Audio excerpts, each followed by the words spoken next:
ഞാൻ ഇന്നൊരു പനീർ ബട്ടർ മസാല ചെയ്യാൻ പോവാം. ഇത്രയും ബട്ടർ ഇട്ട് അതൊന്ന് മെൽറ്റ് ആയിക്കോട്ടെ. ആ ബട്ടർ നല്ലതായിട്ട് മെൽറ്റായി അതിലോട്ട് ഞാൻ ഈ പനീർ ഇടുവാണ്.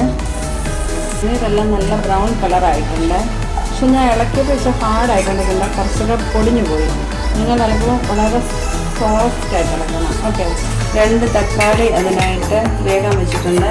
ഈ വലിപ്പത്തിലരിയാണ് സവോള. തക്കാളി നല്ലതായിട്ട് വെന്ത് തക്കാളി എടുത്ത് ആ വെള്ളത്തിലോട്ട് 2 സവാളയുണ്ട്.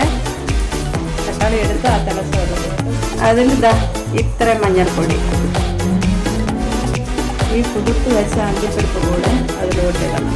ഈ തക്കാളിയുടെ തോൽ ഉരിച്ചിട്ടാണ് ഇതെടുക്കേണ്ടത്.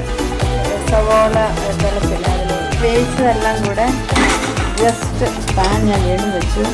അതിലോട്ട് കുറച്ച് സൺഫ്ലവർ ഓയിൽ ഒഴിക്കണം. ആ എണ്ണ ചൂടായി അതിൽ ഒരു ഇച്ചിരി പട്ട, ഒരു 2 ഏലക്ക, ഒരു 2 ഗ്രാമ്പു. ആ എണ്ണ ചൂടായ അതിലോട്ട് ഞാനിട്ട് ആ പട്ടയും ഒക്കെ ഒന്ന് ചൂടായതിന് ശേഷം കുറച്ച് ഇഞ്ചി ചതച്ചതും ഇത്ര വെളുത്തുള്ളി ചതച്ചതും. ആ ഇഞ്ചിയും വെളുത്തുള്ളിയും എല്ലാം ഒന്ന് വഴന്ന് വന്നിട്ടുണ്ട്.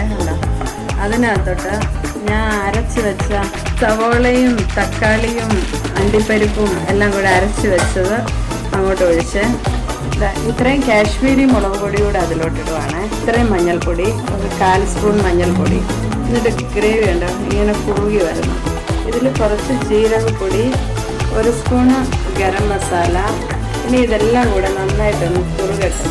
കുറച്ച് പഞ്ചസാര കൂടെ അതിലോട്ടിട്ടെ നമ്മൾ ഈ അരച്ചതെല്ലാം കൂടെ മസാല എല്ലാം ചേർന്ന് നന്നായിട്ട് തിളച്ച് നല്ലതായിട്ടൊന്ന് കുറുകി വന്നപ്പോഴത്തേക്ക് നമ്മൾ ഈ വറുത്ത് വെച്ചിരുന്ന പനീർ അതിലോട്ടിടുവാണ്. കുറച്ച് മല്ലിയില ഇതിലിടുന്നത്, ഇത്രയും പീസ് ബട്ടർ ഇതിലൂടെ ഇടണേ. ബട്ടർ പനീർ മസാലയല്ലേ, അപ്പോൾ ഇതിൽ ഇത്രയും പീസ് ബട്ടർ കൂടെ ഞാൻ ഇടുന്നു. കുറച്ച് ഫ്രഷ് ക്രീം ഇതിലോട്ട് ചേർക്കുക. അങ്ങനെ നമ്മുടെ ബട്ടർ പനീർ മസാല റെഡിയാണ്.